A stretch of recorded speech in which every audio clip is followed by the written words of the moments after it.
Andhra Pradesh assembly సమావేశాలు ఇప్పుడు రాజకీయ వేడిని పెంచుతున్నాయి. ముఖ్యంగా రెండో రోజు జరిగిన ఒక చర్చ ఇప్పుడు రాష్ట్ర వ్యాప్తంగా సంచలనం సృష్టిస్తోంది.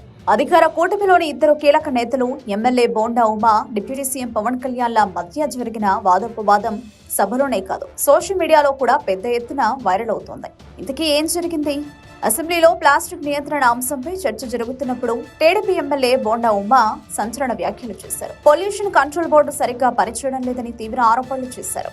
సందర్భంగా ఆయన ఏదైనా పని మీద పెడితే డిప్యూటీ సీఎం పేరు చెప్తున్నారు, ఆయన చేయొద్దన్నారు, ఆయన ఆఫీస్ నుంచి చెప్పాలి అని బోర్డు చైర్మన్ కృష్ణయ్య తనతో అన్నట్లు సభలో వెల్లడించారు. ముఖ్యంగా విశాఖలోని రామ్కీ పరిశ్రమ వ్యర్థాలను నేరుగా సముద్రంలోకి వదులుతోందని సీఎం చంద్రబాబు ఆదేశించినా దానిపై చర్యలు తీసుకోవడం లేదని ఆరోపించారు. Ayodhya Ramireddy pollution control board chairman ను ఏం మేనేజ్ చేస్తున్నారో తెలియడం లేదు అంటూ తీవ్ర వ్యాఖ్యలు చేశారు.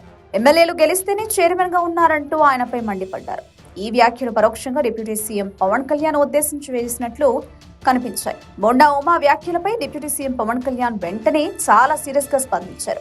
బోండా ఉమా మాటలు సరిదిద్దుకోవాలి అని ఆయన సూచించారు. పొల్యూషన్ కంట్రోల్ బోర్డు అందుబాటులో లేదనడం తప్పుడు అభిప్రాయమని పవన్ స్పష్టం చేశారు. ఇప్పటికే రామ్కీ కంపెనీపై చర్యలు తీసుకుని షోకాజ్ నోటీసులు జారీ చేశామని గుర్తు చేశారు. అంతేకాకుండా పవన్ కళ్యాణ్ ఈ సమస్యలు రాజకీయ కోణంలో కాకుండా వాస్తవ కోణంలో వివరించారు. పరిశ్రమలో వ్యర్థాలు వదులుతున్నాయి కాబట్టి వాటిని వెంటనే మూసివేస్తే అనేక కుటుంబాలు రోడ్డున పడతాయన్నారు.